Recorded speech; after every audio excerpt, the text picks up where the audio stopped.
We'll start seeing people like Dominic Cummings will come forward, and Boris Johnson will appear, and then I think in December I think Rishi Sunak may well be the last witness, and I think he may well get quite a hard time, judging by the evidence up to this point. So in that meeting, Hennigan and Gupta were giving the anti-lockdown arguments and proposing herd immunity, and Sage had already assessed their position and had dismissed it for a number of reasons. The first was that they didn't think it was practical that you could kind of hive off the older people and keep them protected while letting the working age people become infected and therefore getting herd immunity. They also said that just by letting working age people become infected, you would still have a situation where so many would get ill that it would overwhelm the NHS. And then once the old people then came back out of their lockdown, they said it was inevitable that they would then suffer a new wave of the virus.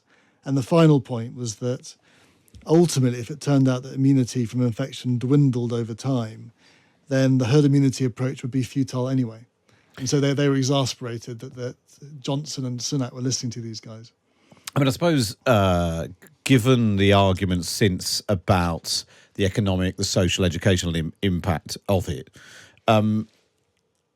maybe this is quite an interesting insight into the fact that all of the arguments were being aired inside government, and that as more evidence came to light, Boris Johnson was trying to absorb all of that. Absolutely, but the frustration that Sage had was that they didn't have a problem with them listening to them, but the fact that Boris was ignoring what they felt were compelling arguments against them. Certainly, in Edmonds, Professor John Edmonds, who was the government's chief modeller at the time, said that Boris's failure to lock down in that second wave early led to tens of thousands of unnecessary deaths and a completely unnecessary long lockdown through January and March, which wrecked the economy. So we did end up in the worst of both worlds as a result. There were also furious, it turns out, behind the scenes about Rishi Sunak and his Eat Out to Help Out scheme, where you got, I can't remember, what was the details? You got £10 off your meal? Yeah, it was a big discount off your meal if you went into a crowded restaurant. Yeah. But you didn't get it for takeaways, so you had to go into the kind of high risk environment. So it wasn't just about supporting sort of hospitality businesses. It was literally encouraging you to go and have a mingle. And the concern was that over the summer of 2020, that fanned the flames of what then became the second wave.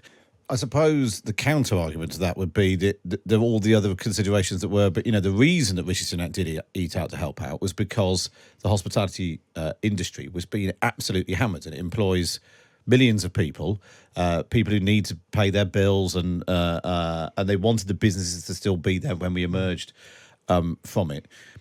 It's sort of interesting, George, the conversation about lockdowns is changing over time.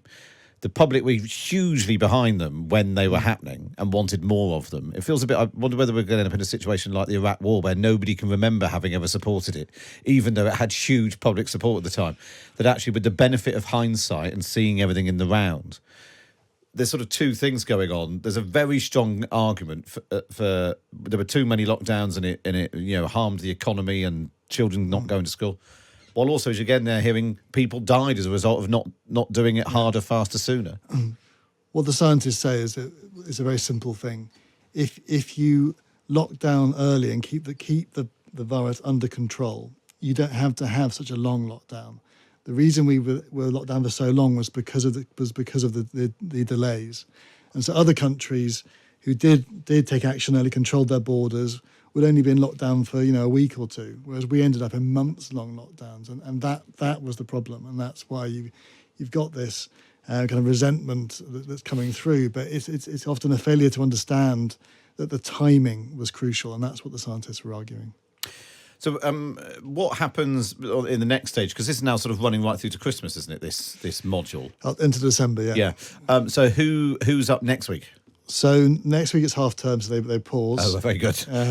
But after that, we'll start seeing people like Dominic Cummings will come forward, and Boris Johnson will appear, and then I think in December I think Rishi Sunak may well be the last witness, and I think he may well get quite a hard time, judging by the evidence up to this point. And to some extent, that will be crucial. I mean, people have probably made up their minds about Boris Johnson, and whatever they think about him is not going to ultimately change what he does next or what happens with the government next. But Rishi Sunak essentially in the dock on questions he made about, while he was Chancellor, could be pretty crucial. I think so, because obviously the Eat Out to Help Out scheme was extremely controversial and against the scientific advice. And then also he was the key person in Boris Johnson's ear, persuading him not to lock